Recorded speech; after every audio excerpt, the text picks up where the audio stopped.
We need. Fair enough, sir. Good points there.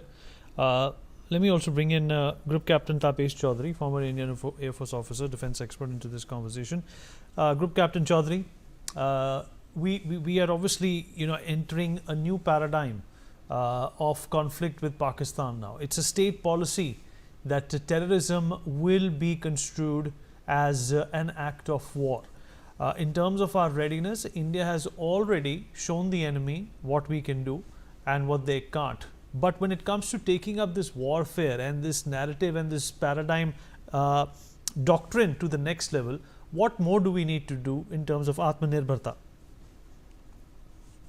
So first, I would like to touch upon the one aspect which you yourself told that there's a shift in the concept of operations.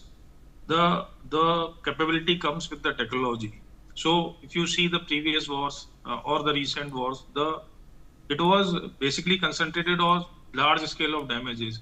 Now Indian Air Force or the all defense services of India have been concentrating for a long time now for effect-based operations. I give you one example. Suppose you have to achieve large destruction in terms of destroying runways, ATC towers, logistic hubs, etc. Probably you can achieve by a single missile taking on their power hub for some time. So achieve that favorable ever situation in your favor to some extent. So these type of effect-based operations have come off late because of the availability of technology. And drone is a very, very important tool for achieving these effect-based operations. Also, effect-based operations actually results into the economy of effort, which is a very, very main principle of the war. So why drones are required? The first and foremost thing is it is humanless. It means the human intervention may be from the behind, but at the front, human is not available. Obviously, it's also economically cheaper in terms of if we talk about missiles and fighter aircrafts. Also, it has the larger flexibility, offers you too much of flexibility. Basically, it can be operated, it can be moved, it can be moved from one place to another overnight, it can be launched from anywhere. Plus, the kind of accuracy it gives us accuracy in terms of precision. Also, it has a long range and endurance. Fighter aircraft has its own limitations in terms of availability in the air. And also, once these flexibility, accuracy, all these aspects are available with you, it becomes a very, very potent weapon. I would like to touch upon one aspect on like swan drones. As General Saab correctly pointed out, in Azerbaijan and Armenia war, actually the swan drones were used to the large extent. Basically, obviously, it involves the cost. So what is swan drones basically? There are a large number of drones which fly like the flocks of birds. So there are too many birds flying together. In some will be only for the recce, some will be for surveillance. One or two drones may be equipped with some TNT or explosive, and you don't know which is what. So you have to take on everything.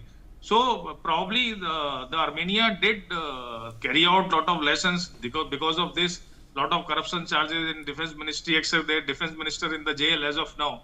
So probably those lessons have been taken out and Pakistan utilized those lessons. That is one. So, but I would like to take it another way, that इसको व्यंग की तरह लीजिएगा कि अगर पाकिस्तान के पास 20 रुपए और मेरे पास 20 करोड़ है तो मुझे फर्क नहीं पड़ता कि वो 20 रुपए की चीज यूज कर रहा है और मैं 20 करोड़ की चीज कर रहा हूँ, क्योंकि I am capable of doing that. So that is another aspect. And जहां तक आपने आत्मनिर्भर भारत की बात की, so now we have started understanding what indigenous means. The indigenous means, first thing, the cost. Second thing, the supply chains. Now, if you keep buying the equipment from the foreign countries, you never know which side that country will be in any of the conflict. And when the supply chain will come to you and how many, because there is a limit to store weapons. There is all, because it has all expiry. So you can't store tons of weapons without any uses. So that's why you're supposed to have those supply chains, and this indigenous development actually helps. And see the privatization of indigenous, the Adanis, then L&T and DRDO and the Bell, who all are not involved in drones actually. We are almost one of the largest manufacturer of the drones as on date.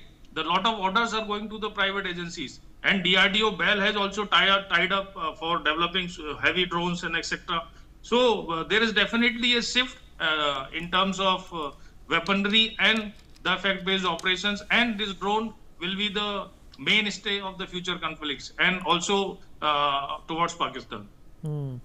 General Sivaj, in terms of our readiness